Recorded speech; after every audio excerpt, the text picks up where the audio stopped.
10 seconds, 1 minute, 10 minutes. It has been a while. It has been a while since I've taken on this challenge, and for good reason, to be honest with you. It's stressful. I feel like when I do these 10 second, 1 minute, 10 minute videos, they age me about 3 years, okay? I would say the worst one is the 1 minute challenge, just because you're trying so hard to get everything done in 1 minute. It's not very long, but you kind of want to do something decently impressive, and just, oh, it's a nightmare. It's a fun nightmare, but it's definitely a nightmare. With that being said, I've got a really interesting subject for today's video. I'm going to try my best to construct a safe house within these times. I have a feeling that the 10-second one isn't going to be that safe. Although, you know, I am going to try my best, okay? As you can see, I've got all of my stuff in my inventory here, so now it's just a case of placing it very, very quickly. Are you ready? 3, 2, 1, go. Okay, so we need blocks like this. We need the blocks going around the top of the door. We need our sign and our button. We also need a button on the inside there. Blocks here, and there. Was that it? Did I mean, it's a bit of a mess. I feel like I might have pulled that off, though. I did. I actually did. How did I even do that? So let me give you a quick tour then. So here we have the gorgeous frontage. I think you'll agree it's stunning. Shape of the house is it's modern art.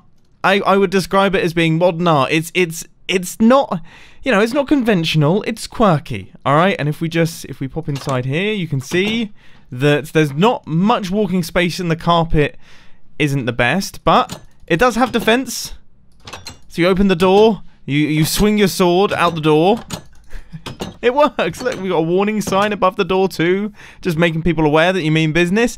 I would say we've nailed it. Now onto the 1 minute challenge. And this is the one that keeps me up at night, because I always seem to be a little bit too ambitious with my 1 minute challenges, and they're always almost impossible to do within the time that I've given myself.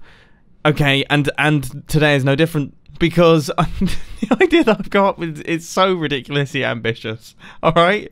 So, I don't even know if it's going to be possible. Let's just give it a go, shall we? In 3, 2, 1... go. Okay, so my idea is, and it is very ambitious, is to have some pop-up little fire charge firers, and as you can tell, I'm concentrating so hard that I can't even think what I'm doing. But I've come up with this nice design. I think it will look quite cool. Okay, so that's that. Alright, oh, we need the dispensers. Oh, how could I forget the dispensers? Alright, so that goes there, and that goes there, and then there, and then there, and then we need that block back. Alright, okay. We need the redstone dust on top of both of these. We need a redstone torch on the back of this. Oh my word, I'm shutting down. My whole brain is beginning to shut down as I'm trying my best to build all of this as fast as humanly possible. Okay, I can make it through that door. Okay, this is where the safe house is actually going to be. And then our bed is going to go up the top here. And are we going to make it? I think I did it. Did I just do it? I think I actually just managed to do that. Just about. My brain during that clip, I can't wait to watch that back. I don't even know what I sounded like. Awful. I sounded awful. I speak like this when I'm trying my best to think things through and do things fast. It's like I cut off all my words before I finish saying them. It's bizarre. Anyway, safe house looks good, doesn't it? For a 1 minute build, isn't half bad. If we pop up to the top, we can pop inside. Interior needs a little bit of work, but our defense is actually pretty smart. So those pistons, they drop down, revealing dispensers which shoot out fire charges at anyone who is walking past our base, or anyone trying to get inside it, which I gotta say, I think is pretty cool. And obviously we can sleep in the bed, and if we want to leave this place, we just hit that button right there, drop down, and we have popped out of our little iron door. Not bad, and actually quite cool looking. 1 minute, 60 seconds, I managed to build that with functioning redstone. I'm well chuffed with that. I am so pleased that I managed to pull that off. Anyway, now it is time for the slightly more relaxed, but also always more impressive 10-minute structure. And 3, 2, 1, let's go. Okay, so I'm actually going to take some inspiration from the previous design for this build, but instead of having dispensers I thought we would have a slightly more living and slightly more targeted attack.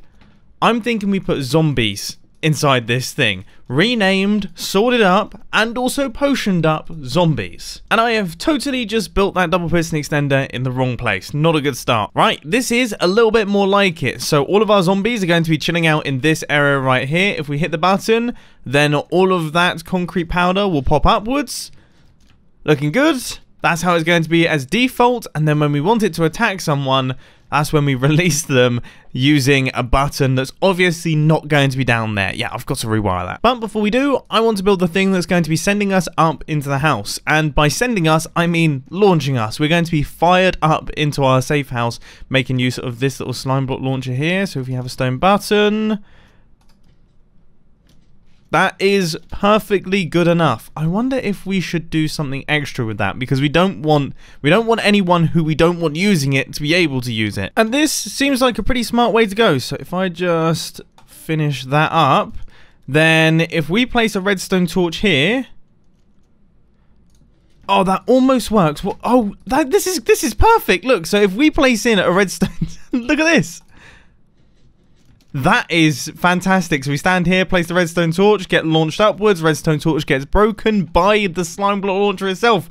I'm a big fan of that design. Does this function? So I've added in the inputs for our dispensers. These are potion dispensers, and also I've added in the input for this piston door. That's cool.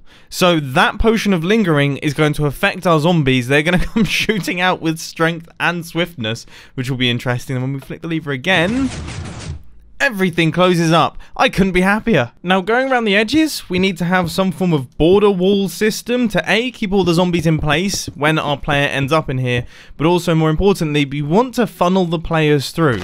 Now, I'm thinking we have some form of piston door, once again, out the front here, with some form of security involved. And that security isn't going to be anything particularly crazy. It's just going to be a hopper minecart underneath the floor that will hopefully pick up our items. Yep, okay, that's brilliant. Then we're going to take a comparator output from this hopper right here, and we're going to run that through into this little sticky piston with a fence post on top. I think I was overcomplicating things. I was going to do hipster doors and all that stuff. We don't have time for that. Do you reckon it's worth making a mini moat? I feel like it's worth making a mini moat, or at least a trough.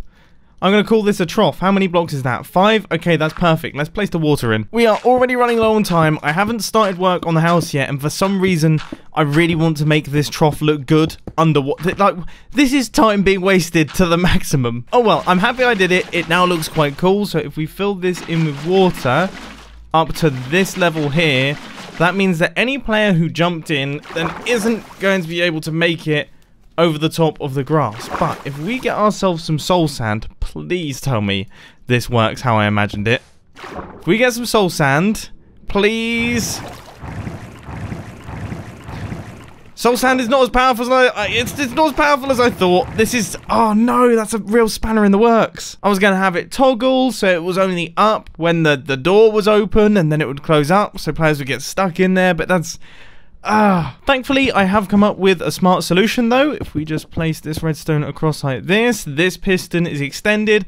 No player is going to be able to get out of the water, but if we throw an item on top of this block right here, our fence post drops down, and then, yeah, we can make our way out. Okay, some delay is needed. Adding berries around your house is a must-have feature of all safe houses post Minecraft 1.14. I'll let it slide before Minecraft 1.14 because berries didn't exist, but afterwards you can't not have them. I thought I should probably work on the interior of this place, considering we've done absolutely none of that so far, and we really are running out of time. So, I mean, what do? I guess put some windows in up at the top here, and I'm gonna just go for white concrete for all the walls because that makes life easy. I will be the first person to admit that this place feels a little bit claustrophobic and cramped. Okay, yeah, I'm aware of that, but we are...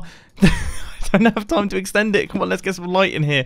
Oh gosh, that's made it worse. If I was to add potion shooters up here, how far would they go? That is about perfect. As we have a little bit of time left, I thought it would be cool to add in something to do with TNT and this water area. So I think if we're operating this system here, obviously we're running away from someone, so we should activate the TNT dispensers behind us. And that was super simple. It's now being completed, and now time is up. And I am so pleased with what we managed to do. Not only is this house really cool looking, but also it's filled with features. If we take a look, we throw an item down on here, opens up our door, and then we are able to leave our little watery moat that we've created right here. Obviously, if we didn't have that, then we'd be stuck down there, which is going to be bad news because, well, redstone torch keys also activate TNT dispensers in there that are going to cause you quite a bit of damage. Now, if we pop inside the actual safe house itself, should have used wooden buttons, you live and you learn. We have also got some potion dispensers, which are going to shoot out at other players. And after quickly adding in some zombies, when we flick this lever right here, that will activate our double door out the front, and it will also give all of these zombies plenty of good potion effects, which means that if we were to go into survival mode, I mean, okay, hadn't thought of the fact that it's daytime, alright? Okay, so those zombies are on fire currently, which, you know what, I'm going to count as a weapon. They're fire aspect zombies, okay? Okay, fine. So I guess, you know, if I had more time, probably would have been smart to put some form of roof over the top of this thing to stop my zombies from burning up. But what can I say? All of this was constructed within a 10-minute time period, and that is something to be proud of. Anyway, I really do hope that you enjoyed this video, and I will catch you again in the next one. See ya. Have you noticed that recently, so I've been thinking about changing up my outro words. You know, the thanks for watching, guys. This has been Mumbo, and I'm out. I'll see you later. I've been trying to change it up, and it's been so inconsistent and all over the place. I halfway get through the sentence without knowing what I'm going to say at the end, and it's just a mess. I apologize.